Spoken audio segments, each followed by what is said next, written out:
नमस्कार। आज हम गोता लगा रहे हैं कुछ बहुत ही जानी-मानी डरावनी कहानियों की दुनिया में। हमारे पास हॉरर फिक्शन पर कुछ नोट्स हैं और हम समझने की कोशिश करेंगे कि भाई ये कहानियां हमें इतना डराती क्यों हैं। मतलब डर पैदा करने के लिए ये क्या तरीके इस्तेमाल करती हैं। तो चलिए खोलते हैं इसे परत दर परत। इन कहानियों में ना डर कई तरह का है। कभी लगता है कोई बाहरी शक्ति है, अलौकिक, तो कभी लगता है डर हमारे अपने अंदर ही है, मनोवैज्ञानिक। हम देखेंगे कि कैसे इन लेखकों ने डर का वो माहौल बनाया जो मतलब दिमाग में बैठ जाता है। शुरुआत करते हैं एक क्लासिक से जिसका जिक्र इन स्रोतों में है, ड्रैक्युला। ब्राम स्टोकर की ड्रैक्युला, ट्रांसिल्वेनिया का वो काउंट, इंग्लैंड आता है और फिर अपना वैम्पायर वाला कहर फैलाता है। स्रोत कहते हैं कि इसमें डरावने महल हैं, लोग गायब हो रहे हैं, खून पीने वाले सीन हैं। इसी ने वैम्पायर की छवि बनाई। पर क्या क्या बस इतना ही है? नहीं नहीं, बात इससे थोड़ी गहरी है मुझे लगता है। स्टोकर ने जिस तरह कहानी सुनाई है, चिट्ठियों और डायरी एंट्रीज के जरिए, उससे ना एक अजीब सी बेचैनी पैदा होती है। जानकारी ऐसे टुकड़ों में मिलती है, रहस्य आखिर तक बना रहता है। और वो विक्टोरियन समय के डर थे ना, जैसे बाहर से कोई असर आ रहा है, कोई बीमारी फैल रही है, वो सब डर कहीं ना कहीं काउंट ड्रैक्युला में दिखते हैं। तो ये सिर्फ एक राक्षस की कहानी नहीं है, ये उस समय के समाज का एक तरह से आईना भी है। हाँ, ये तो बहुत दिलचस्प पॉइंट है। मतलब बाहरी खतरा। तो अगर ड्रैकुला वो बाहरी खतरा है, तो कुछ कहानियां डर को ज्यादा असली जमीन पर ले आती हैं, जैसे दी एक्सॉर्सिस्ट। नोट्स में इसका जिक्र है, एक लड़की पर शैतान का कब्जा और पादरी उसे बचाने की कोशिश कर रहे हैं। बिल्कुल। और यहाँ जो बात ध्यान खींचती है, जैसा स्रोत भी कहते हैं, कि ये कहानी कथित तौर पर सच्ची घटनाओं से प्रेरित है। ये बात ही अपने आप में रोंगटे खड़े कर देती है, क्योंकि ये कल्पना और हकीकत के बीच की लाइन को धुंधला कर देती है। हाँ, वो धार्मिक डर, विश्वास का हिल जाना और एक बच्चे को उस भयानक हालत में देखना, ये सब मिलकर इसे बहुत परेशान करने वाला बना देता है। ये डर हमारी जानी पहचानी दुनिया के बहुत करीब लगता है। तो क्या डर हमेशा बाहर से या किसी सच्ची घटना से ही आता है? एडगर एलन पो की द टेल हार्ट वो तो कुछ और ही कहती है। नोट्स में इसका भी जिक्र है।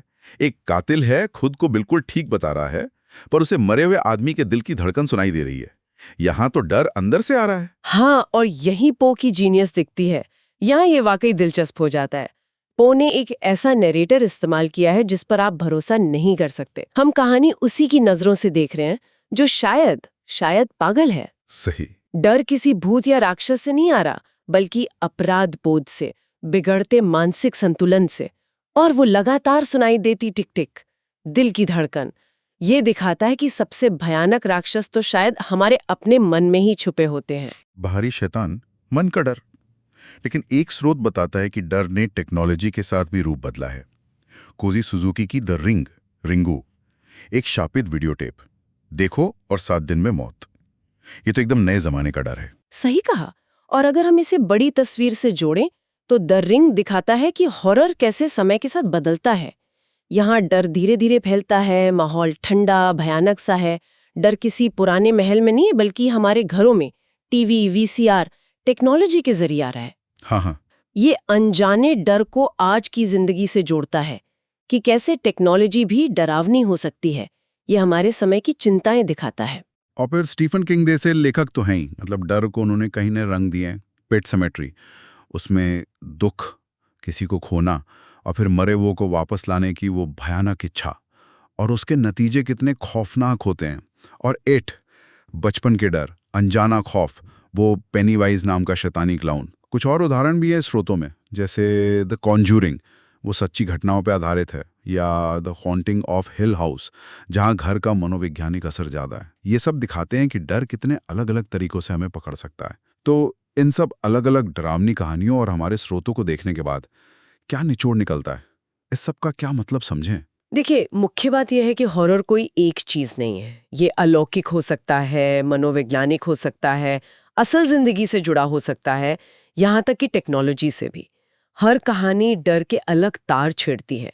ये दिखाता है कि डर का अनुभव कितना निजी हो सकता है, भले ही ये भावना यूनिवर्सल हो। हर लेखक डर पैदा करने के लिए अलग अलग औजार इस्तेमाल करता है। कभी माहौल बनाकर, कभी किरदार का दिमाग घुमाकर, या कभी हमारे जाने पहचाने सच पर ही सवाल उठाकर।